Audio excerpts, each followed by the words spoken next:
All right, welcome back, everybody. I know it's been a while. It's been a long, cold winter.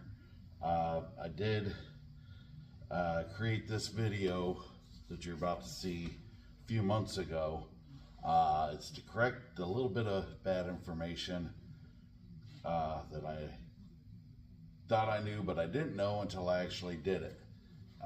So stay tuned, and I got another video coming out that I'm getting ready to do this weekend, and we're going to be, well, let me show you. I'll just show you. All right, here we go. The tire's fitting and everything's good now. I got plenty of clearance under here to squat, no rub. Like I explained gonna explain in the video about some fitment issue that I had, but I got all that situated now.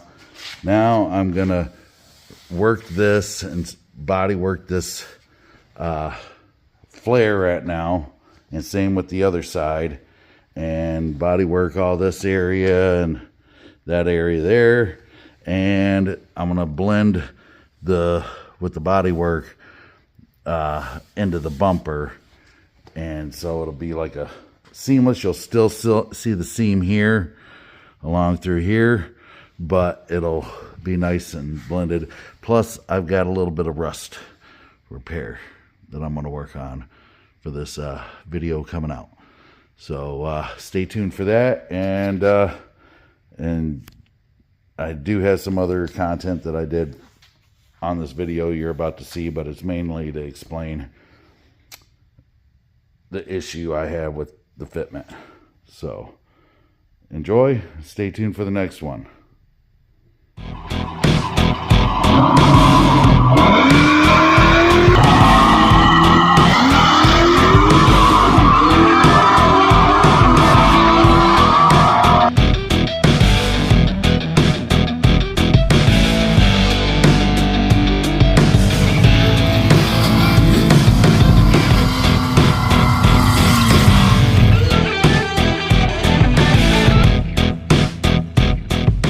Everybody, on today's episode of Sean's Garage, I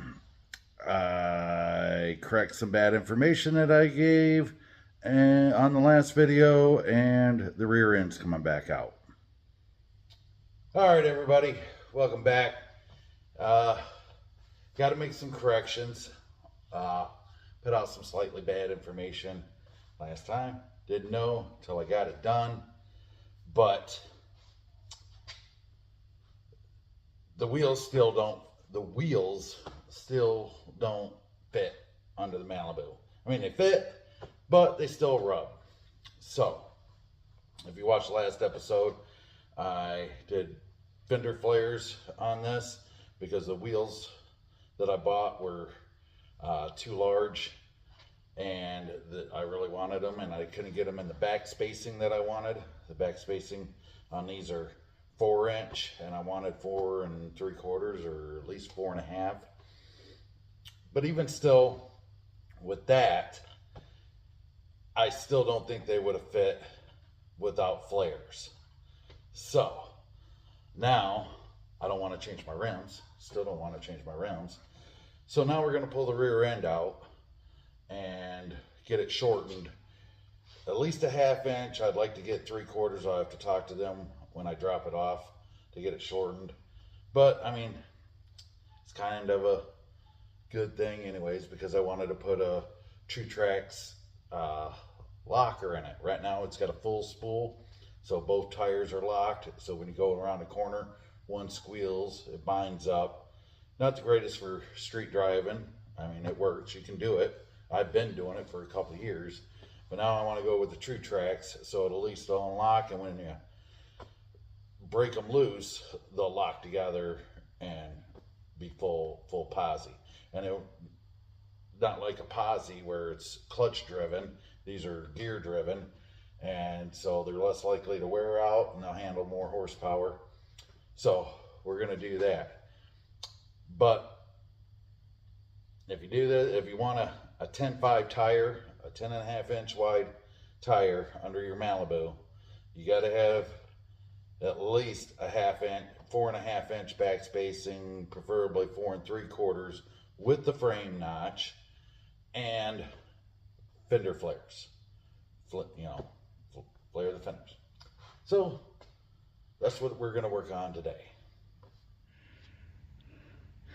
All right, here we are under the Malibu. I'm going to give you the rundown or the story behind my rear end setup. The rear suspension, aftermarket suspension on this was already on the car when I bought it, so I didn't actually source these, but it all works pretty good. I did, when I bought the car, it had the 10 bolt in it, and I had the had a rear end built by Spracker Racing, and it's a 12 bolt, I believe, out of a Chevelle that's been cut to length for the Malibu. And I don't know if that company's still in. I mean, you guys can search it. If they are, drop me a link. But it's a 12 bolt, got a mini, or not a mini, full spool, and 373 gears, and I believe 33 or 35 spline axles. It's got the Moroso trick springs. It's got Competition Engineering shocks. They're probably 2010 shocks, I'd imagine. I don't know. They're three-way adjustable. I've never bothered trying to adjust them. It always seemed to work pretty good for me. Yeah, the Competition Engineering shocks. Got I don't know if you can see it, but the sway bar and the upper and lower control arms, the uppers are adjustable. Show you those. The uppers are adjustable. They got Zerk fittings on the top there. I don't think there's any on the bottom, but on the lower control arms, it's got Zerks on the bottom, or on the back and on the front. But I don't know if you can see that, but they're hrparts.net. I've never heard of them, but I mean, I've had them on here for 10 plus years and not a problem. So, and they're all tubular and everything, so they seem to work pretty well. Like I said, came with the sway bar, adjustable links. I did have to modify this bracket here to go from 10 volt to 12.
There's always got to be one bolt every time. Well, everybody, as you can see, rear end's back in the car. Took it down, had it all pulled out after wrestled with that bolt. I did finally get the rear end out of it. And I got down to the rear end shop, all the way down to Detroit, hour and a half away, damn near, and they couldn't shorten it. The mount for the lower trailing arm and shock was too close to the end of the housing for them to shorten it anything substantial. They might have got a 1/4 inch, but that wasn't going to do me any good. So I did some more research on the rims, like I should have done in the first place, and went to their website, the Team 3 ET Mag website, and they do those rims custom backspacing, whatever. Yeah. So I had to order another set of rims. So these ones aren't going to do me any good. As you can see, it was scuffing pretty good on the sidewall. So now I got another set of rims coming. I'll have to paint them and everything, and I'm stuck with these ones now. Maybe I can get a couple bucks off of them from Marketplace. Otherwise, they'll sit in a friggin' corner until I come across a project that I can use them on. So, lesson learned, price of tuition. If you order rims, or if you're gonna get your rims off of a catalog, Summit, Speedway, whatever, what have you, and they don't have the back spacing or the rim size that you want, go to the wheel manufacturer website and see what they have to offer. So, lesson learned. So, to recap, to fit a 10.5-inch rim under your G-body, in my case a Malibu, you're going to have to do a frame notch. You're going to need 4 3/4-inch back spacing on your rims, and most likely at least a 1/2-inch flare. You might get away with rolling the fender. I don't think so. I think you're gonna have to do a flare like I did, and that's just the name of the game when you want big tires. So till next time, do your research, and do your research. Then do some more research, and don't waste your money like I did. Till next time.